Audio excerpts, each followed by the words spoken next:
महानुभाव बगल बैठे और मानस का पाठ करने लगे। तो मानस का पाठ कर रहे थे तो हमने कहा बाबा जी आप ट्रेन में भी मानस का पाठ कर रहे हैं? बोले हाँ भैया बिल्कुल करते हैं, अब चाहे जहाँ जाते हैं वहाँ मानस का पाठ करते रहते हैं भाई। हम कहा अच्छा बहुत अच्छी बात है।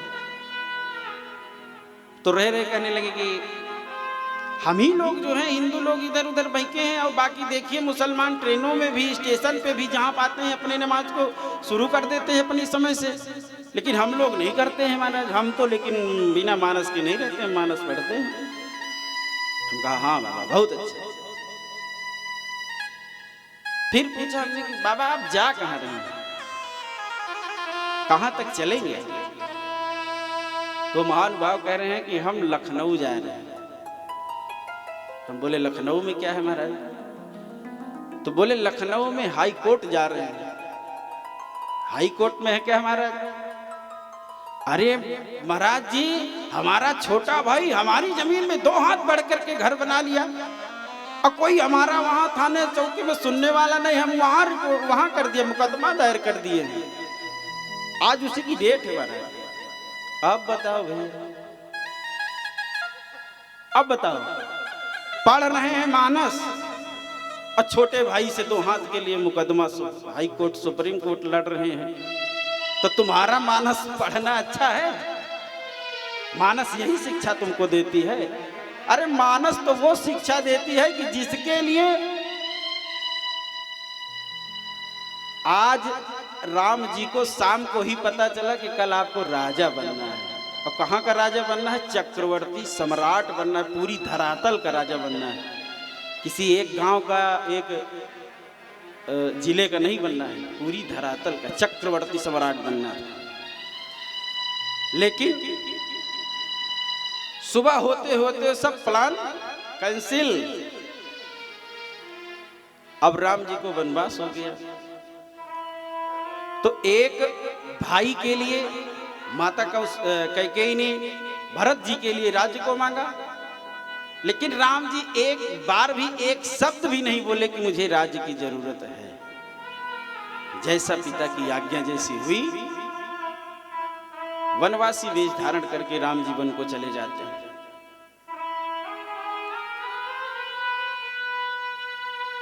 तो महाराज जी से हमने कहा कि तो आपका मानस पढ़ने से कोई फायदा नहीं है बाबा, ये फर्जी आप लेकर के घूम रहे हो। अरे छोटे भाई से कोई मुकदमा करता है? तो कहने लगे कि तो क्या करें महाराज, फिर ऐसे दे दे। अरे हम कहा, बोले कि भैया राम जी ने भरत जी के लिए पूरा छोड़ दिया, सब छोड़ दिया था, और उस चरित्र को आप पढ़ रहे हैं तो एक के हाथ दे दीजिए, मुकदमा सुलह कर लीजिए। तो बोली उनकी वही रही कि सुई के बराबर भी नहीं देंगे। तो हम कहा मानस को घर में रख के आया करो बाबा, ये दिखावे वाला काम मत करो। मानस भी पढ़ रहे हो, भाई से मुकदमा भी लड़ रहे हो, ये सब एक ढोंग है आपका और कुछ नहीं है। एकदम शांत हो गए, अवाक रह गए। मानस में रामचंद्र भगवान राम जी जिस धर्म का पालन करते हैं महाराज, वो सामान्य धर्म करते हैं। वो सबको जोड़ करके चलने का प्रयास करते। इस लोक में जो रह रहे हैं उनको कैसे रहना चाहिए, क्या आचरण करना चाहिए, यह सामान्य धर्म लेकर के राम जी चलते हैं। और उसी जगह पर लक्ष्मण जी, जीवाचार्य जी है लक्ष्मण जी। तो लक्ष्मण जी का धर्म जो है वह उनको उपासित लोकाय कहा गया लक्ष्मण जी को, है ना। तो लक्ष्मण जी का धर्म जो है वो राम जी के धर्म से ऊपर बढ़ के, उनका जो धर्म है वह परलोक की प्रेरणा देता है। तो भगवान राम जी को आज 14 वर्ष का वनवास हुआ, जिसके फलस्वरूप लक्ष्मण जी भगवान के चरणों में बैठ करके प्रार्थना करने लगे कि हे प्रभु, हमें भी अपने साथ लेकर के चलिए। तो राम जी ने कहा कि देखिए, आप यहाँ रह करके माता जी की, प्रजा की और सबकी रक्षा करिए, सबको आंसुओं को आप पोंछिए। आपका धर्म यही कहता है कि आप यहाँ रह करके उनकी रक्षा करें। तो लक्ष्मण जी रो करके बोले कि हे प्रभु, यह धर्म अच्छा है या गलत है या कैसा है, ये मैं नहीं जानता हूं। केवल मैं इतना जानता हूं कि मैं आपके साथ चलूंगा। तो प्रभु समझाते हैं कि जासो राज नृप प्रजा दुखारी,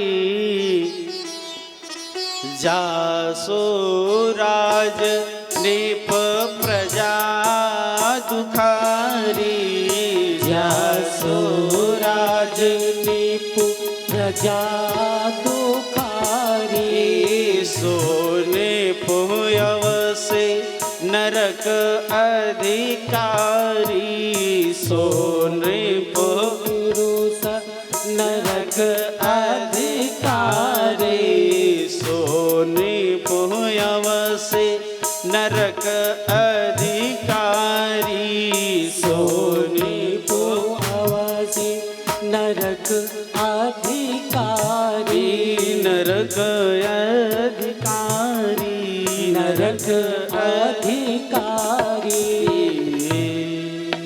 राम जी लक्ष्मण जी को समझाते हैं कि जिस राज्य के प्रजा और साधु संत, वहां के रहने वाले प्राणी यदि दुखी होते हैं तो उस राज्य के राजा को नरक हो जाता है महाराज।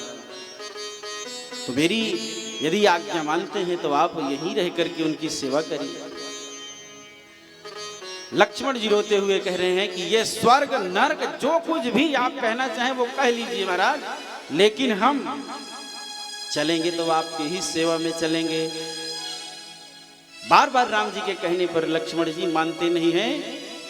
लास्ट में लक्ष्मण जी ने कह दिया कि प्रभु आप धर्म की बात करते हैं, धर्म यह कहता है यदि कि मैं यहां रह करके इनकी रक्षा करूं तो प्रभु ये भी आप जान लीजिए कि जैसे ही आप अयोध्या के बाहर अपने पैर रखेंगे उसी क्षण महाराज ये लक्ष्मण के प्राण आपके पीछे पीछे चले जाएंगे। तो ये बताइए कि यहाँ का धर्म, यहाँ की रक्षा जीवित व्यक्ति करेगा कि ये मृत व्यक्ति करेगा? तो राम जी ने कहा कि अब यदि हम कुछ बोलते हैं तो लक्ष्मण निश्चित ही अपने प्राणों को त्याग देगा। राम जी ने कहा कि अच्छा भैया आप जाओ अपनी माता से पूछ के आओ, उसके बाद हमारे साथ चलने का व्यवस्था बना लो। तो मैया तो थाली लेकर के खड़ी ही थी। जैसे ही लक्ष्मण जी गए और माता के चरणों में अपने बैठ करके जैसे ही आदेश को मांगा कि मैया मैं भैया जी के साथ में बन जाऊंगा, तो सुमित्रा जी कह रही हैं कि ये जो बन जा रहे हैं राम जी, ये तुम्हारे हित के लिए जा रहे हैं। ये कैकेयी और महाराज के मांगने से, वरदान लेने से ऐसा कुछ नहीं हो रहा है लक्ष्मण, ये तुम्हारे ऊपर राम जी की असीम कृपा होने वाली है और तुम जितनी जल्दी हो सके उनके साथ जा सकते हो। लक्ष्मण जी की खुशी का पारावार नहीं रहा और आकर के प्रभु के चरणों में बैठ जाते हैं और कहा कि मोरे प्रभु तुम गुरु पे तुमाता, मोरे प्रभु तुम गुरु पे तुमाता, मोरे प्रभु तुम गुरु पे तुमाता, मोरे प्रभु तुम गुरु पे तुमाता, जा